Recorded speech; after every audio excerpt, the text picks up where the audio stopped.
Bismillah, alhamdulillah, wassalatu wassalam ala rasulillah Sayyidina Muhammad ibn Abdillah wa ala alihi wa sahbihi wa man walah wa la hawla wa la quwata illa billah. Amma ba'du. Hadis yang ke-24, qala Rasulullah sallallahu alaihi wa alihi wa sahbihi wasallam, rubba ash'atha madfu'un bil abwab lau aqsama 'ala Allahi la abarrahu. Rawahu Muslimun. Hadis ini diriwayatkan oleh Imam Muslim. Rubba, terkadang seorang yang ash'ath. Apa itu ash'ath? Ash'ath itu al-mulabbadu sya'r, yang rambutnya berantakan, al-mughabbar, yang berdebu, ghairu madhunin wala murajjal, tidak dikasih minyak rambut, tidak disisir. Itu ash'ath. Jadi ash'ath itu orang yang rambutnya berantakan, berdebu, tidak disisir. Terkadang orang yang modelnya ash'ath ini, orang yang rambutnya berantakan, berdebu, tidak disisir dan sebagainya, yang mana dia ini madfu'un bil abwab, yang mana dia ini diusir dari pintu-pintu, dalam artian la qadra lahu indan nas, yang dia ini tidak ada kedudukannya di sisi manusia, sehingga dia diusir dari pintu-pintu, ihtiqaran lahu, karena dianggap hina, li faqrihi wa rasasata malbasihi, karena kefakirannya dan ketidakrapian pakaiannya. Nah, terkadang orang-orang yang model ini, yang dia rambutnya berantakan, diusir dari pintu-pintu, lau aqsama 'alallahi la abarrahu, apabila dia bersumpah, aksama halafa yaminan, dia bersumpah bihusuli amrin, untuk terjadinya sesuatu, dia bersumpah dengan nama Allah supaya terjadi sesuatu, la abarrahu, maka Allah akan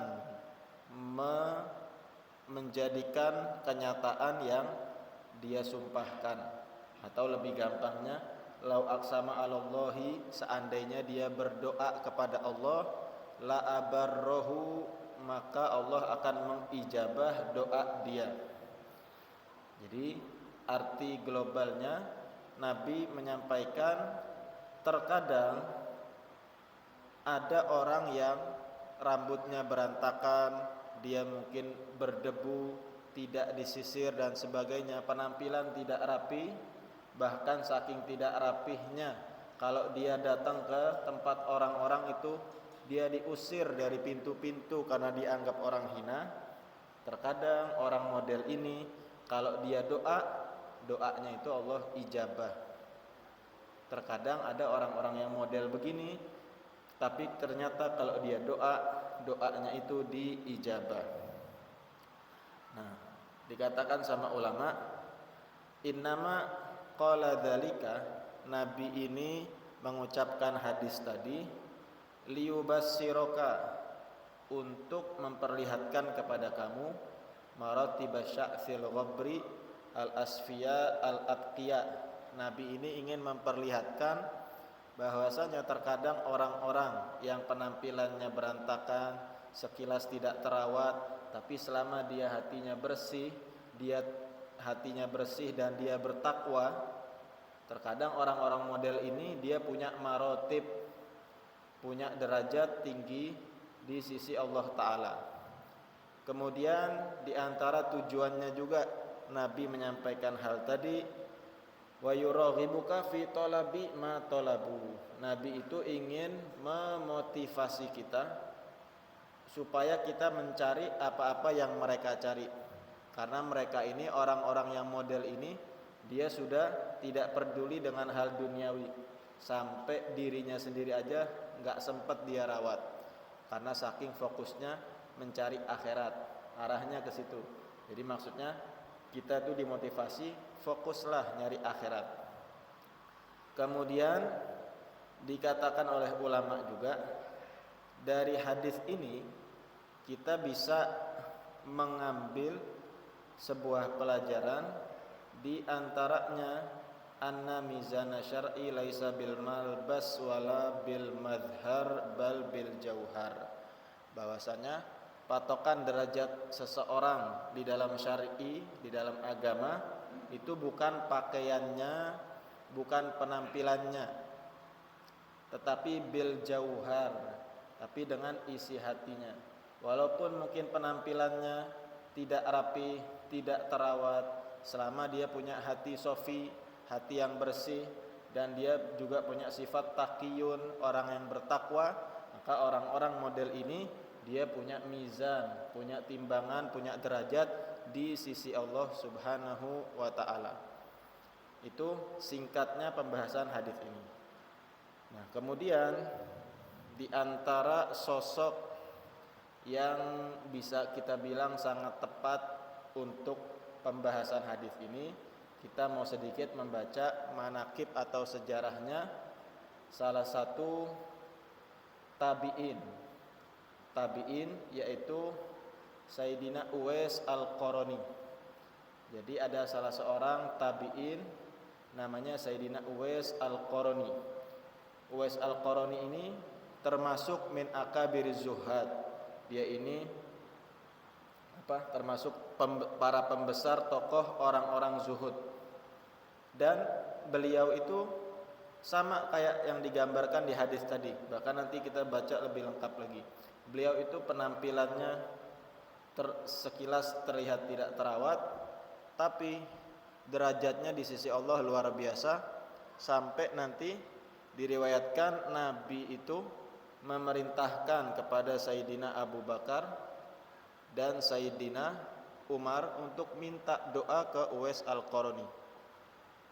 Jadi sahabat pembesar sahabat ini, khalifah Sayyidina Abu Bakar dan Sayyidina Umar. Oh bukan, Sayyidina Umar dan Sayyidina Ali, dia minta doa, disuruh minta doa ke Uwais Al-Qarani. Nanti kita akan baca itu. Uwais Al-Qarani di antara riwayat hidupnya, intah zuhdu ila thamaniyah minat tabi'in minhum Uwais Al-Qarani. Zuhud itu, puncaknya zuhud itu, mentoknya itu ada di 8 tokoh tabi'in. Salah satunya adalah Uwais Al-Qarani. Dhanna ahluhu annahu majnun. Uwais Al-Qarani ini saking dia punya penampilan tidak rapi, istilahnya tidak terawat gitu, sampai keluarganya ini nyangka ini sudah orang gila nih. Uwais Al-Qarani ini sudah orang gila. Sama keluarganya sendiri dianggap sudah gila. Akhirnya fabanaulahu baitan ala babidarihim. Akhirnya sama keluarganya Uwais Al-Qarani ini dibuatkan ruangan sendiri di depan rumahnya. Jadi dia enggak dikasih tempat tinggal bareng di rumah keluarga. Dibikinin satu ruangan kecil di depan rumahnya, dia ditaruh di situ. Karena dianggap sudah gila, dipisahkan sama keluarganya. Wa kana ta'ti alaihi sinun la yarawna lahu wajhan. Bahkan sampai bertahun-tahun orang gak ada yang ketemu sama dia karena dikurung di ruangan kecil itu. Kemudian wa kana ta'amuhu mimma yaltaqituhu minan nawa. Makanannya Uwais Al-Qarani di antaranya itu, beliau itu biasanya yaltaqitun nawa. Beliau itu ngambil sisa-sisa biji kurma yang ada, yang terjatuh gitu di tanah. Faida amsa, kalau sudah memasuki sore hari, ba'ahu, beliau jual itu biji-biji kurma. Ya mungkin sekarang semacam pemulung lah, dia ngambilkan sampah-sampah. Kalau sudah sore dijual, hasil jualan biji kurma yang sudah terbuang-buang tadi dipakai untuk membeli liiftorihi, untuk berbuka puasanya. Berarti puasa nih.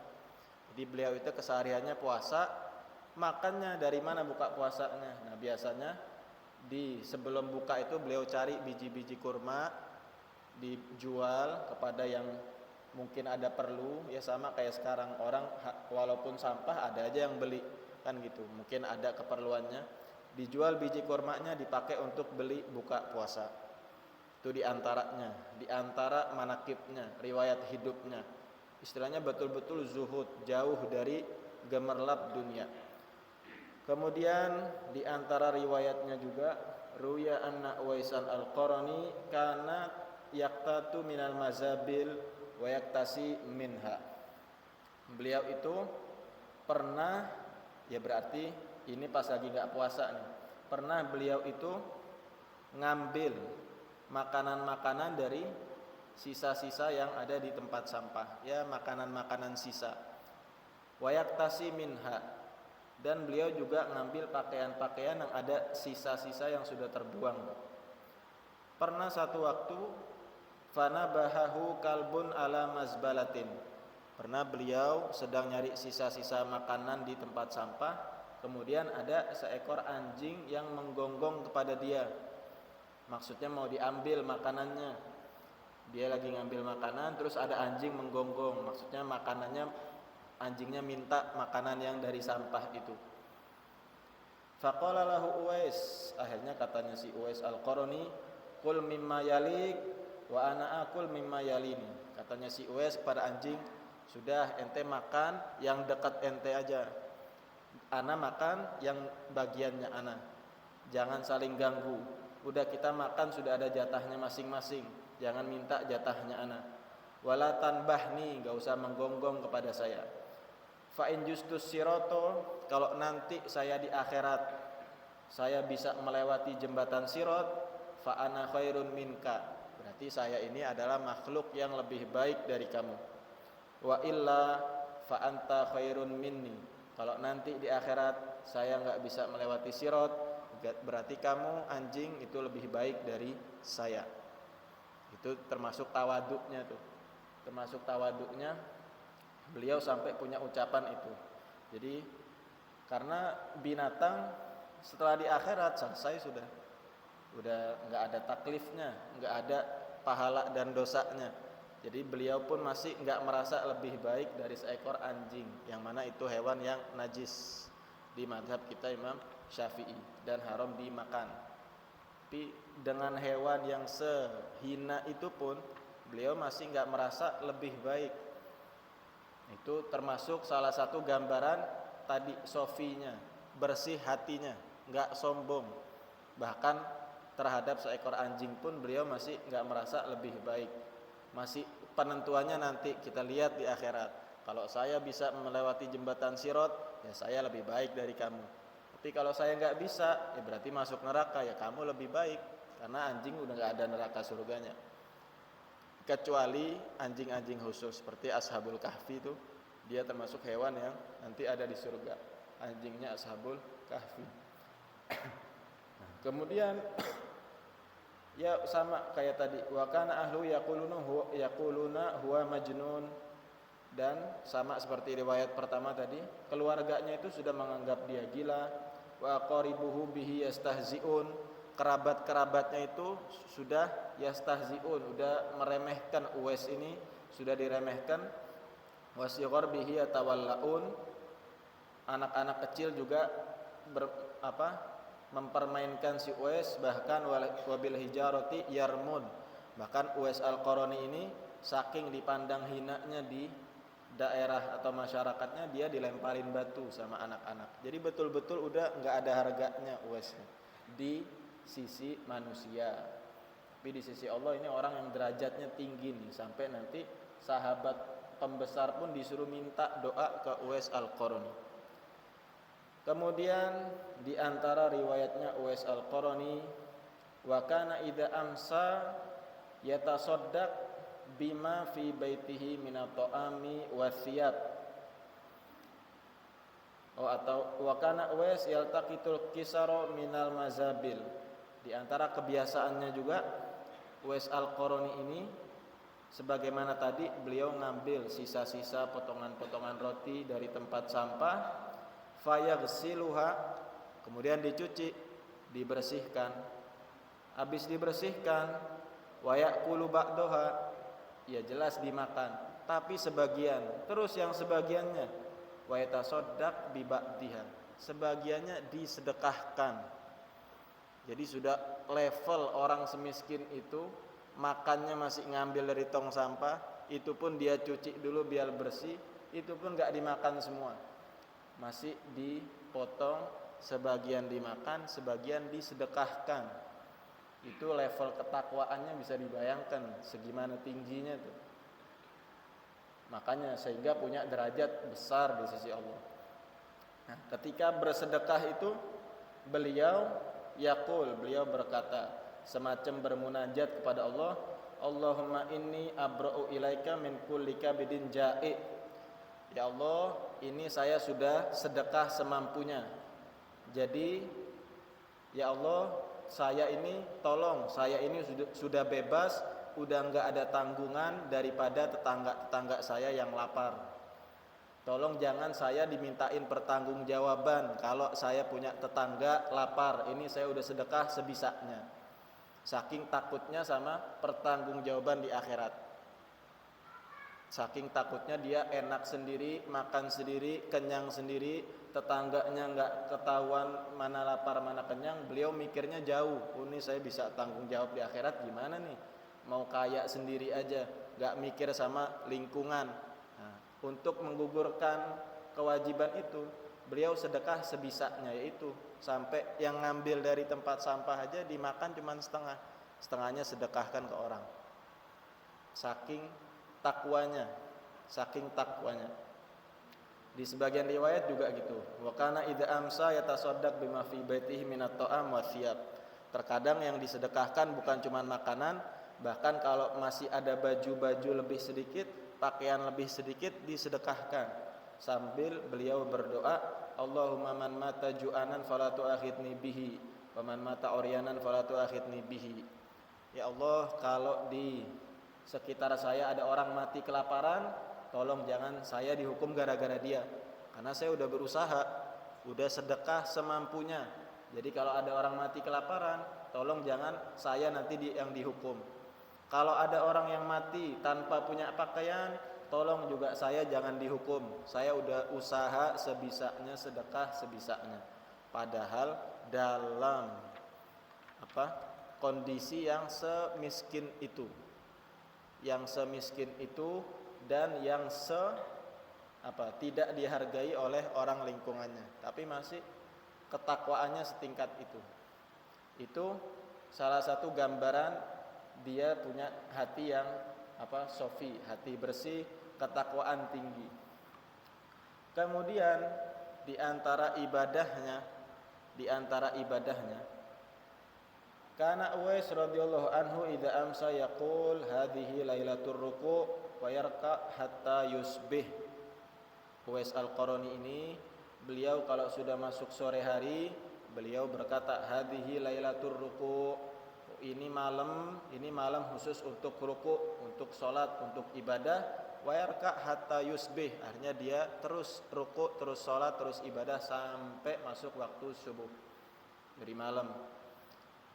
Begitu juga wa yaqulu hadhihi lailatus sujud fayasjud hatta yusbih. Nanti terkadang suatu waktu ini malam saya mau fokus banyak sujud. Artinya beliau ibadah banyak sujud sampai masuk waktu subuh. Itu ibadahnya. Kemudian di antara juga ya kebersihan hatinya si Uwais Al-Qarani, beliau pernah ditanya sama salah seorang, Kaifa asbahta, bagaimana pagi harimu?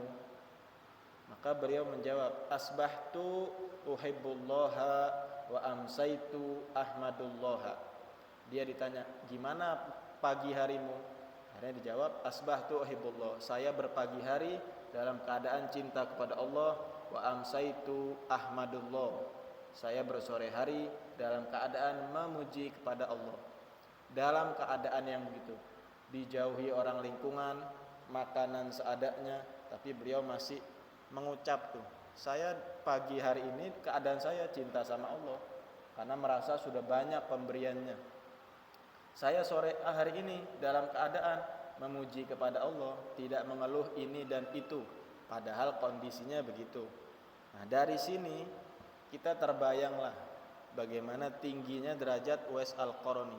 Dia dalam keadaan begitu, walaupun beliau as-as, istilahnya penampilan tidak tertata, bahkan dicap orang gila, bahkan disambitin batu sama anak-anak, tapi beliau orangnya sofiyun takiyun, hatinya bersih, tidak ada perasaan jelek kepada Allah, bahkan takutnya luar biasa, sampai sudah mikirkan urusan orang mati kelaparan, orang mati tanpa pakaian sudah kepikiran, sampai sedekah semampunya.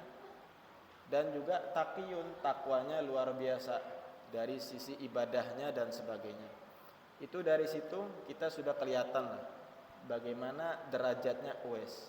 Nah, Uwais ini termasuk nih orang-orang yang di hadis ini, yang mana dia kalau sudah berdoa la abarrohu, Allah ijabah doanya. Kemudian sampai Uwais ini Nabi sendiri langsung yang menyatakan. Dalam satu riwayat lain Nabi bersabda, inna khairat tabi'in, sebaik-baiknya tabi'in itu adalah rajulun, seorang laki-laki, yuqalu lahu Uwaisun, yang namanya Uwais. Wa kana lahu walidatun huwa biha barrun. Uwais Al-Qarani ini dia punya sosok ibu, yang mana Uwais Al-Qarani berbakti kepada sang ibu. Ya, mungkin itu juga salah satu yang menyebabkan tinggi derajatnya. Wa kana bihi bayadun, dan Uwais Al-Qarani ini ada sedikit bercak putih di kulitnya. Famuruhu falyastaghfir lakum. Akhirnya Nabi berkata, famuruhu falyastaghfir lakum. Suruh dia berdoa, suruh dia mintakan istighfar buat kamu. Di riwayat lain yang lebih lengkapnya sekalian kita bahas kisahnya ketika Nabi menyuruh dua sahabat ya untuk minta doa. Jadi Nabi bersabda, sama nih kurang lebih, innallaha azza wa jalla yuhibbu min khalqihi al-asfiya al-atqiya al-abriya. Allah itu terkadang Allah itu mencintai di antara hambanya yang asfiya, hatinya bersih, akhfiya, enggak suka menonjolkan diri, asy'aitsah ru'usuhum, ya rambutnya mungkin tidak teratur, tidak terawat, al-mughabbarah wujuhuhum, mungkin mukanya dia banyak berdebu, al-mukhammasah butunuhum, perutnya itu mukhammasah, kosong karena banyak laparnya, alladzina idza sta'dzanu 'alal umara lam yu'dzan lahu, yang mana orang-orang ini kalau dia minta izin sesuatu ke pejabat atau pemerintah, lam ya'dzanu, si pejabat ini enggak mau ngasih izin dia, enggak dihiraukan, dianggap bukan orang penting. Wa idza khotabul mutanaimat lam yungkahu, yang mana orang-orang model ini kalau meminang perempuan-perempuan enggak bakal ada yang mau nikah sama dia. Wa in ghabu lam yuftaqadu, kalau orang-orang ini satu waktu dia hilang, enggak ada kabarnya, enggak kelihatan, orang-orang enggak nyariin dia saking enggak diperdulikannya. Wa in tala'u lam yufrah bitol'atihim, kalaupun satu waktu dia muncul hadir di masyarakat, oh ternyata udah ada kabarnya, orang juga enggak ada yang senang dengan kemunculan dia. Wa in maridu lam yu'adu, yang mana apabila mereka sakit enggak ada yang mau jenguk, bahkan wa in matu lam yushhadu, kalaupun dia mati enggak ada yang mengurus. Ada orang-orang yang modelnya gitu yang Allah cintai. Akhirnya sahabat nanya, qalu ya Rasulullah kaifa lana birajulin minhum, wahai Rasulullah, masa ada di antara kita orang yang modelnya begitu, kayaknya kesian banget, maksudnya hina banget, tapi dia dicintai Allah, emang ada yang model gitu? Akhirnya kata Nabi, qala dzaka Uwaisun Al-Qarani, iya ada orang yang model itu, namanya Uwais Al-Qarani. Qalu, ada para sahabat nanya lagi, wa ma Uwaisun Al-Qarani, siapa itu Uwais Al-Qarani, ciri-cirinya gimana, pengen tahu. Qala ashalun du suhubah, Uwais Al-Qarani itu matanya ada sedikit kebiru-biruan. Ba'idun ma bainal mankibain, pundaknya agak lebar, dadanya agak lebar. Muqtadirul qamah, tingginya apa bahasa sekarang ya? Proporsional, tidak terlalu tinggi, enggak terlalu pendek badannya itu. Adimun syadidul udmah, kulitnya gelap. Doribun bidaqanihi ila sodrihi, dagunya biasanya ketemu sama dadanya, maksudnya sering nunduk gitu, sering nunduk. Enggak, kalau orang sombong kan biasanya tegak, bangga dengan dirinya, dia biasanya nunduk, dagunya ketemu dengan dadanya. Romin bibasorihi ila maudhi'i sujudihi, biasanya pandangannya selalu tertuju ke tempat sujud, nunduk selalu ke bawah begitu.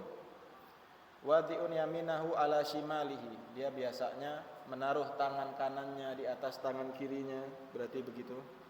Ya beki ala nafsihi, dia itu biasanya keadaannya itu biasanya dia menangisi dirinya sendiri, menangisi dirinya sendiri.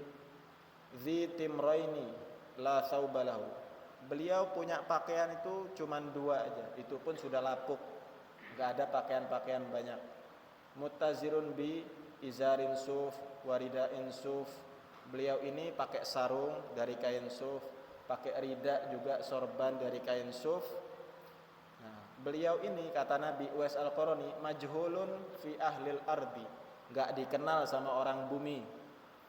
Orang-orang sekitarnya enggak mengenali dia, dianggap dianggap sudah gila. Tapi ma'rufun fi ahlis sama, Uwais Al-Qarani ini ma'rufun fi ahlis sama, dikenal sama makhluk langit, sama orang langit, dikenal sama makhluk langit, derajatnya itu tinggi. Lau aqsama 'alallahi la abarra qasamahu, kalau dia sudah doa, Allah ijabah doa dia. Kemudian ala wa inna tahta mankibihil aisar lum'atan baydo, katanya Nabi, di bawah pundak kirinya Uwais itu ada sedikit corak putihnya, karena pernah beliau itu terkena semacam sakit baros belang, ada sisanya sedikit. Nah, ala wa innahu idza kana yaumul qiyamah qila lil ibad udkhulul jannah, katanya Nabi, nanti kalau hari kiamat itu akan ada panggilan kepada hamba-hamba Allah, udkhulul jannah, wahai hamba-hamba Allah, masuklah ke surga. Tapi khusus Uwais, wa qila li Uwaisin kif fashfa, di hari kiamat nanti Uwais akan dapat panggilan kif fashfa, berdiri kasih pertolongan ke orang lain. Jadi dia termasuk dapat keistimewaan di hari kiamat, bisa ngasih syafaat ke orang saking tinggi derajatnya. Fayusyafi'uhullahu fi mithli Rabi'ah wa Mudhar, dan akhirnya Allah kasih Uwais ini kemuliaan bisa ngasih syafaat, yang orang yang disyafaati ini sejumlah kaum Rabi'ah dan Mudhar. Jadi bukan 1-2 orang, banyaklah nanti yang bisa disyafaati sama Uwais. Nah, di akhir hadis ini ketika setelah menjelaskan sifat-sifat Uwais dan ketinggian derajatnya, Nabi bilang, ya Umar, ya Ali, wahai Umar, wahai Ali, Sayyidina Umar nih dan Sayyidina Ali, idza antuma laqitumahu, kalau kamu berdua ketemu sama Uwais, fatluba minhu an yastaghfir lakuma, maka kalau kamu ketemu sama Uwais, maka hendaklah kamu berdua minta kepada Uwais untuk istighfar buat kamu, minta ampunan buat kamu, yaghfirillahu lakuma, Allah akan mengampuni, niscaya Allah akan mengampuni bagi kamu berdua. Jadi sampai Sayyidina Umar dan Sayyidina Ali, ini pembesarnya sahabat nih, disuruh minta doa kepada Uwais, suruh minta istighfar supaya kalau diistighfari dosanya diampuni. Akhirnya singkat cerita, ya penasaran lah Sayyidina Umar sama Sayyidina Ali, penasaran dan ingin melaksanakan perintahnya Nabi. Dicarilah itu orang yang namanya Uwais. Famakatha yatlubanihi asyrosinin layak dironi alaihi. Akhirnya Sayyidina Umar dan Sayyidina Ali itu terus nyari Uwais sampai 10 tahun belum ketemu. Saking ini orang tertutupnya, gak ada yang mengenali. Berjalan 10 tahun gak ketemu nih, mana Uwais nih, dicari ke sana kemari belum ketemu. Nah, sampai akhirnya falamma kana fi akhir sanah allati tufiya fiha Umar, akhirnya di tahun terakhir daripada hidupnya Sayyidina Umar, akhirnya ketemu nih nanti. Qoma ala Abi Kubais fanada bi ala sauti. Akhirnya di akhir tahun daripada kehidupan Sayyidina Umar, beliau berdiri di salah satu gunung namanya Gunung Abi Kubais. Beliau berteriak, ya ahlal Yaman afikum Uwaisun, wahai orang-orang Yaman, apakah ada yang di antara kalian yang namanya Uwais? Walakin, terusnya akhirnya mereka menjawab, faqama syekhun kabirun tawilul lihyati inna lanadri ma Uwais. Ada akhirnya satu orang tua berdiri, kita enggak kenal namanya Uwais.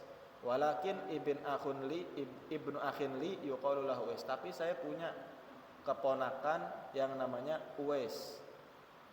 Kemudian wa huwa akhmalu dzikran wa aqallu malan wa huwa amron min an narfahu ilaik. Tapi kata si laki-laki tua ini, ponakan saya yang namanya Uwais ini, itu dia namanya udah terkenal hina, hartanya sedikit.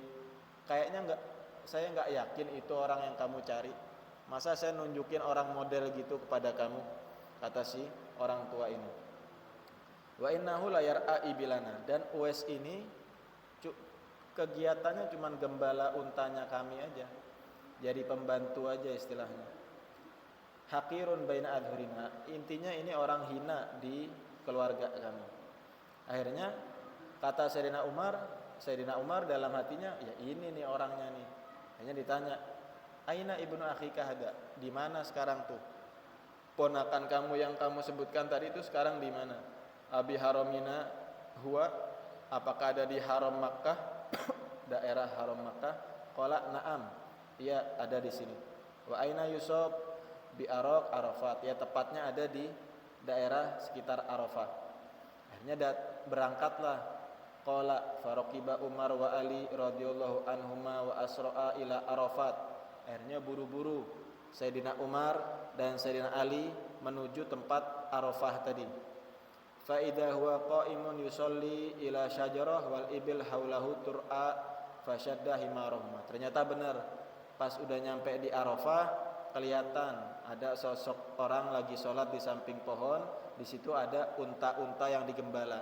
Akhirnya langsung Sayyidina Umar sama Sayyidina Ali langsung turun dari kendaraannya, karena ini nih kemungkinan orangnya. Summa aqbala alaihi, akhirnya disamperin sama Sayyidina Umar dan Sayyidina Ali, disamperin ini yang lagi sholat. Ya ini nanti Uwaisnya ternyata betul.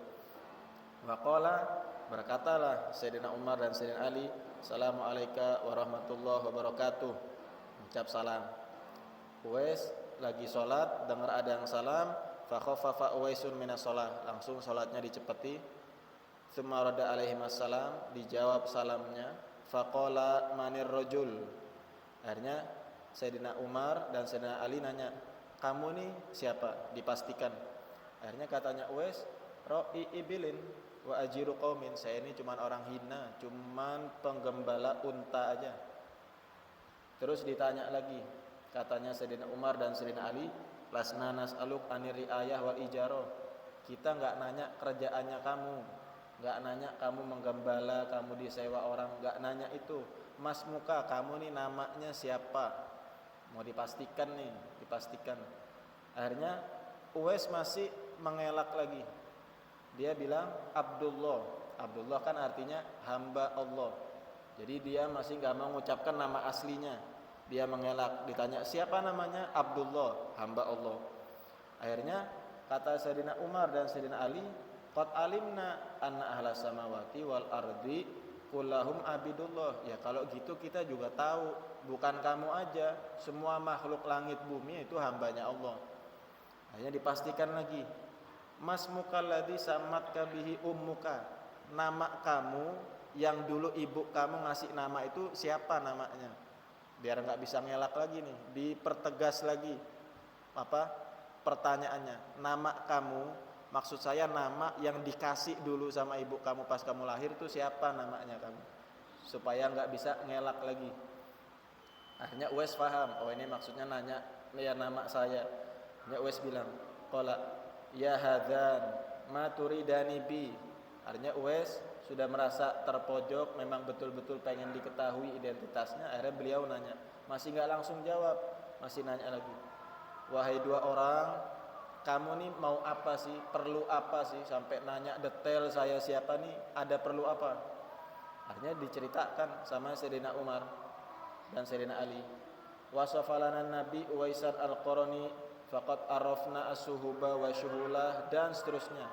Singkat cerita, Sayyidina Umar dan Sayyidina Ali bilang, kita nih dikasih tahu sama Nabi ada sosok yang namanya Uwais al-Qarani, sifatnya begini begini begini, dan itu saya rasa ada di diri kamu.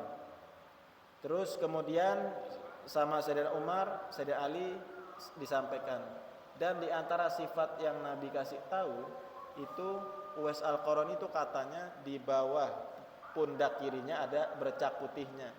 Coba sekarang kita memastikan, coba perlihatkan bawah pundak kamu ada bercak putihnya enggak? Akhirnya ditunjukkan sama Uwais, dan betul ada bercak putihnya. Nah, akhirnya di situ langsung Sayyidina Umar sama Sayyidina Ali langsung senang, langsung dipeluk gitu. Uwais al-Qarani akhirnya ketemu juga nih yang dicari sama Nabi. Nah, barulah setelah itu Sayyidina Umar dan Sayyidina Ali melaksanakan perintah Nabi. Ia dibilang, ya akhirnya kita sudah ketemu sama kamu. Kita ini datang ke sini disuruh sama Nabi minta istighfar dari kamu buat kita berdua. Tolong istighfari kita berdua supaya kita diampuni. Akhirnya singkatnya kata Uwais, ya tetap didoakan. Cuman katanya Uwais, sebenarnya tanpa kamu minta, saya ini tiap hari kalau istighfar bukan buat saya aja, bukan buat orang sekitar aja, tapi saya ini kalau istighfar saya niatkan buat saya, buat orang sekitar, buat muslimin, muslimat, mukminin, mukminat. Jadi memang tanpa diminta pun saya tiap hari doanya tuh, pikiran saya tuh orang Islam semua gimana biar diampuni dosanya. Ya akhirnya didapatilah doa itu dari Sayyidina Uwais al-Qarani. Singkat ceritanya gitulah, masih panjang, cuman syahidnya pelajarannya ya ini, Uwais al-Qarani ini sosok yang sangat menggambarkan hadis ini. Dia penampilannya biasa, bahkan terkesan tidak terawat, dianggap gila, tapi ketakwaan dan kebersihan hatinya luar biasa, sehingga punya derajat tinggi, sampai saking tingginya kalau doa akan diijabah, dan itu sudah diikrarkan langsung oleh Nabi. Bahkan Sayyidina Ali dan Sayyidina Umar pun akhirnya diminta untuk minta doa, minta istighfar kepada Sayyidina Uwais al-Qarani. Nah itu insyaallah cukup ya, mudah-mudahan kita termasuklah yang dapat syafaatnya Imam Uwais al-Qarani nanti di akhirat. Amin ya rabbal alamin. Sallallahu ala sayyidina Muhammadin wa ala alihi wa sahbihi wasallam. Walhamdulillahi rabbil alamin. Bisiril Fatihah.